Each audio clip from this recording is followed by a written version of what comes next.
Imagine this. 3 kids are standing behind a wooden fence watching a baseball game.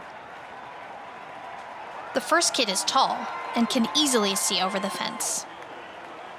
The second kid is not tall enough to see over the fence, but if they jumped, they could see the game. The third kid is very short, and even if they jumped, they could not see over the fence.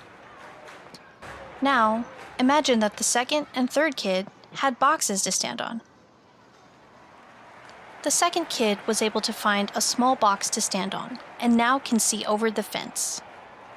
The third kid was able to find a large box to stand on, and they too can see over the fence. Problem solved, right? Every kid can see over the fence and enjoy the game. However, the barrier of the fence still exists. Imagine if the tall wooden fence were a chain link fence. All 3 kids would be able to see the game without the need for boxes.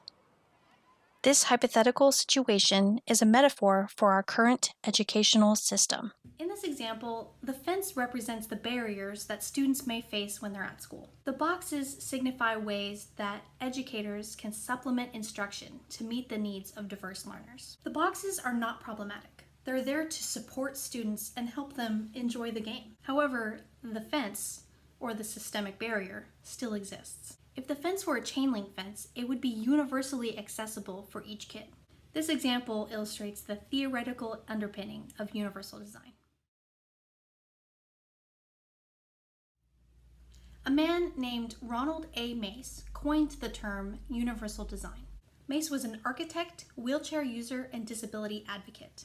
In the 1960s, Mace made 3 key observations. First, adaptation is not the solution. Mace believed that architects and designers should anticipate the needs of a diverse audience. A chief characteristic of universal design is that it proactively builds in features that accommodate the range of human diversity. Second, universal modifications benefit everyone. Everyone benefits when there are automatic door openers, curb cuts, and closed captioning.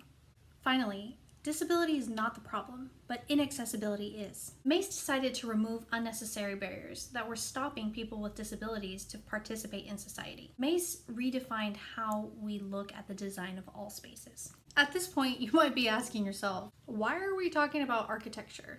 In the 1990s and early 2000s, Rose and Meyer did a lot of research on inclusive education.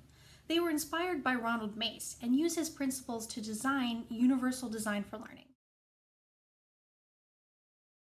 Rose and Meyer defined 3 guiding principles for universal design for learning. These are multiple means of engagement, multiple means of representation, and multiple means of action and expression. Let's take a look at these principles. Engagement is the why of learning. Students may ask, why are we learning this? Or why do I want to know this? By providing students with multiple means of engagement, students are motivated to learn. These engagement practices tap into their interests and get them excited about learning. Some examples of engagement are providing role models, talking to students about their goals, and talking to students about their future. Next is representation. Representation is known as the what of learning. Here are some examples of diverse representation methods: reading a book, watching a video, going to a museum, singing a song. The options are endless. Not one means of representation is perfect for each student. That's why it's important to provide multiple options. The third principle is action and expression. Expression is known as the how of learning. How are students going to show that they have learned the material that we've taught? This principle can be especially tricky if we're set in stone on tests and formal assessments. The goal of this principle is to give students multiple options and give them the choice on how they would like to convey their learning. Some examples of diverse expression strategies are taking a test, singing a song, making a diorama, making a video. The options are endless. Again, there's not one way that best suits each student. That's why it's important to provide multiple options. Within each of these guiding principles, Rose and Meyer have provided checkpoints to meet these guidelines. Check it out. In my research, I went through each of these checkpoints and provided multiple strategies for music educators to meet these goals. Let's dive into some of them.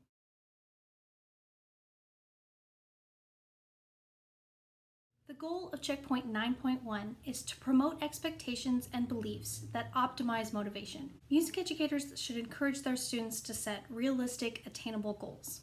To meet this checkpoint, help students set these goals by creating personal instrumental goals. For example, each student should be able to play their first 5 major scales by the end of the semester. The cool thing about these goals is that they're flexible for each student's needs. As educators, we want our students to create these goals themselves. This also hints at the goal of having students practice self-regulatory habits. You can help by providing frequent reminders, check-ins, deadlines, rubrics, anything to help them remind them and stay motivated to learn. Another way to promote expectations that optimize motivation is by providing a role model. Sometimes students may need to be inspired to learn. By seeing professional musicians and bands, students can see concepts that were covered in class in real-world contexts. This can be inspiration for them to practice, for them to meet their personal instrumental goals, and to work together as a team to create music. This same effect can be achieved by taking students to local concerts, seeing local musicians, watching other bands, other marching bands. The possibilities are endless.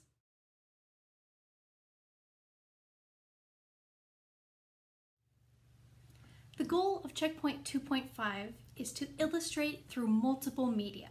By providing students with multiple ways in which to engage with the material, we're providing on-ramps to comprehension. When students view concepts through real-world contexts, or even better yet, through mediums in which they enjoy, students will be more successful. Music educators can provide their students with multiple means of representation to explain core musical concepts. For example, when talking about tuning, students may not understand the concept of sound waves. By using Chrome Music Lab's sound waves, students can really experiment with how sound waves move and how tuning happens between instrument to instrument.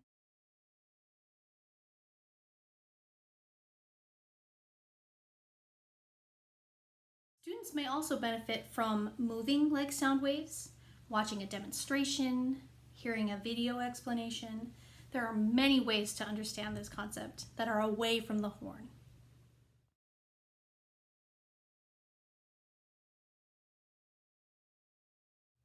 The goal of checkpoint 5.1 is to use multiple media for communication. To meet this checkpoint, music educators should allow their students many flexible ways in which to convey their learning. Within the traditional wind ensemble, it can be difficult to offer students multiple means of expression that is just not them playing on their instrument. However, there are many subjects and concepts that can be addressed away from the horn. For example, reading and decoding rhythms. Students can convey their learning of rhythms through many different avenues. Singing, clapping, dancing, writing, manipulatives such as Legos or toys. All of these are examples of how students can convey their understanding of rhythmic figures. After doing extensive research on universal design and coming up with many different strategies for these checkpoints, I had a lot of people ask me, isn't that just good teaching? Yes, it is good teaching. However, universally designed spaces require a certain intentionality that is not necessarily the status quo. This intentionality requires a knowledge of every student's strengths, backgrounds, abilities, preferences, culture, you name it. Mace said it himself, adaptations are not the solution. Universal design requires educators to tear down the walls and tear down the barriers that are stopping students from succeeding and creating new curriculum spaces with their diversity in mind. An emergent theme throughout my research was the parallels between culturally responsive pedagogy and universal design. There are at least 4 universal design for learning checkpoints that overlap with culturally responsive pedagogy. These pedagogies complement each other, and especially in the music education space, more research should be done on how to best implement these practices. In 2020, COVID-19 has changed the way that we deliver and experience education. Teachers and students alike were shocked by the adjustment of moving home and learning from a screen. Such a transition was not an easy task. Educators had to ask themselves, how do we revise in-person learning to be online learning and still have meaningful impact for our students? Technology is a foundational element of universal design for learning. The use of technology provides customizable, adaptable, and accessible means of engagement, expression, and representation for all students. For educators who may have already been practicing UDL, this transition might have been easier because students are used to having these technology platforms to submit and view their assignments. For example, band students might already be used to submitting online recordings of themselves playing. Additionally, students might already feel comfortable using online DAWs such as Soundtrap, GarageBand, or BandLab.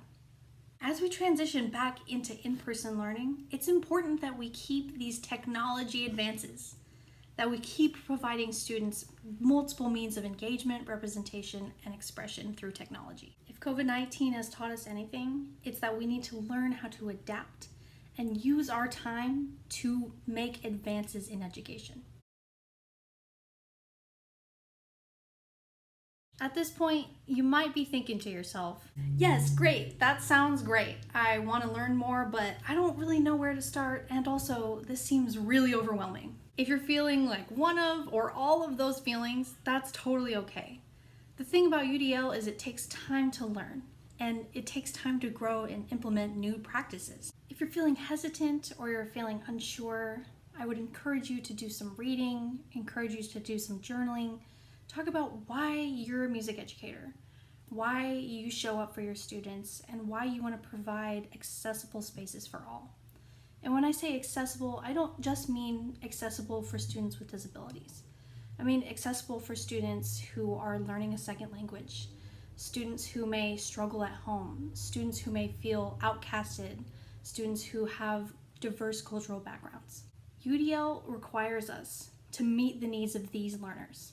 With a commitment to accessibility and a little creativity, music educators can continue to explore universal design for learning strategies in their classroom to create accessible music spaces for all. Thank you.